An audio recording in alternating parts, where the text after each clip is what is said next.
से कभी कभी दुनिया में कहीं बहुत दूर लिया गया एक फैसला हजारों किलोमीटर दूर किसी राज्य के लिए मौकों के नए दरवाजे खोल देता है।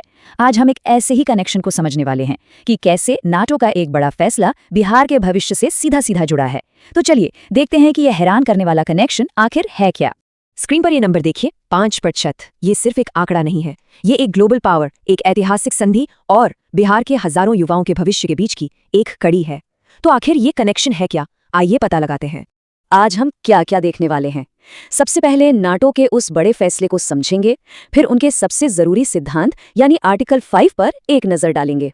इसके बाद देखेंगे कि ये सब बिहार के लिए एक बड़ा मौका कैसे बन सकता है, और आखिर में इस भविष्य की तैयारी के लिए क्या कदम उठाने होंगे। तो चलिए सबसे पहले बात करते हैं उस फैसले की जिसने पूरी दुनिया का ध्यान अपनी तरफ खींचा है। तो हुआ ये कि हाल ही में हेग में नाटो का 2025 शिखर सम्मेलन हुआ और वहां एक बहुत ऐतिहासिक लक्ष्य तय किया गया।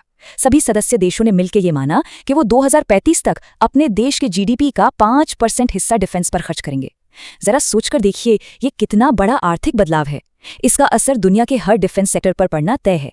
अब इस बड़े फैसले के साथ ही नाटो ने अपने उस सबसे बुनियादी सिद्धांत को भी दोहराया जो इस पूरे संगठन की असली नींव है। और वो सिद्धांत, वो फलसफा बस इस एक लाइन में है, एक पर हमला, सभी पर हमला। ये सिर्फ शब्द नहीं है, ये एक फौलादी वादा है जो हर सदस्य देश को एक दूसरे से जोड़ता है। इसी को कहते हैं नाटो संधि का आर्टिकल 5। इसका मतलब बहुत सीधा और साफ है। अगर किसी एक सदस्य देश पर कोई बाहरी हमला होता है तो बाकी सभी सदस्य देश इसे खुद पर हुआ हमला मानेंगे और मिलकर एक साथ उसका जवाब देंगे। मतलब ये कलेक्टिव सिक्योरिटी की सबसे बड़ी गारंटी है।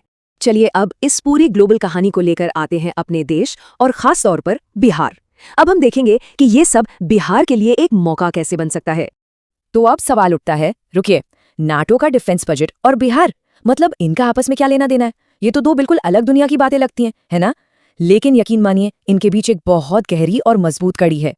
और वो कड़ी है आत्मनिर्भर भारत। जी हाँ, यही वो पुल है जो यूरोप में लिए गए एक सैन्य फैसले को सीधे बिहार के इंडस्ट्रियल भविष्य से जोड़ता है। इसको ऐसे समझिए, एक तरफ नेटो देशों के बढ़ते खर्च की वजह से एडवांस्ड डिफेंस टेक्नोलॉजी और उपकरणों की मांग आसमान छूने वाली है, और दूसरी तरफ आत्मनिर्भर भारत के तहत हम देश में ही इन्हें बनाने पर जोर दे रहे हैं। तो ये जो डिमांड और सप्लाई का मेल हो रहा है, ये भारत के राज्यों के लिए एक सुनहरा मौका लेकर आया है। और यहीं पर बिहार के लिए एक बहुत बड़ी, एक खास संभावना खुलती है। राज्य में डिफेंस मैन्युफैक्चरिंग यूनिट्स यानी रक्षा से जुड़े सामान बनाने वाली इकाइयां स्थापित करने की। ये बिहार की इकॉनमी में एक बिल्कुल नया और हाईटेक सेक्टर जोड़ सकता है। लेकिन देखिए, सिर्फ संभावना होने से तो काम नहीं चलता है ना। इस मौके को हकीकत में बदलने के लिए सही तैयारी और ठोस कदमों की जरूरत होगी। तो रोड मैप क्या होना चाहिए? पहला कदम दुनिया भर की डिमांड को पहचानना, दूसरा बिहार में आधुनिक मैन्युफैक्चरिंग यूनिट्स लगाना, और तीसरा, जो शायद सबसे जरूरी है, अपने युवाओं को सही स्किल्स देना ताकि वे इन फैक्ट्रियों को चला सकें और अपना भविष्य बना सकें। और इस पूरे मौके को भुनाने की जो असली चाबी है वो है स्किल डेवलपमेंट, क्योंकि बिना कुशल हाथों के बड़ी से बड़ी मशीनें भी तो सिर्फ लोहा ही है और कुछ नहीं। तो ये जिम्मेदारी किसकी है? ये है हमारे इंजीनियरिंग कॉलेजों और ITIs की। उन्हें अपने कोर्स और सिलेबस को ग्लोबल डिफेंस इंडस्ट्री के स्टैंडर्ड के हिसाब से बदलना होगा। और इसका नतीजा क्या होगा? बिहार की अपनी एक ऐसी हाईटेक वर्कफोर्स जिसकी मांग पूरी दुनिया में हो सकती है। तो ये बात याद रखनी होगी कि ये मामला सिर्फ कुछ फैक्ट्रियां लगाने का नहीं है, ये बिहार के युवाओं को एक ग्लोबल स्टेज देने का मौका है। उन्हें दुनिया के सबसे एडवांस सेक्टर्स में से एक का हिस्सा बनाने का अवसर है।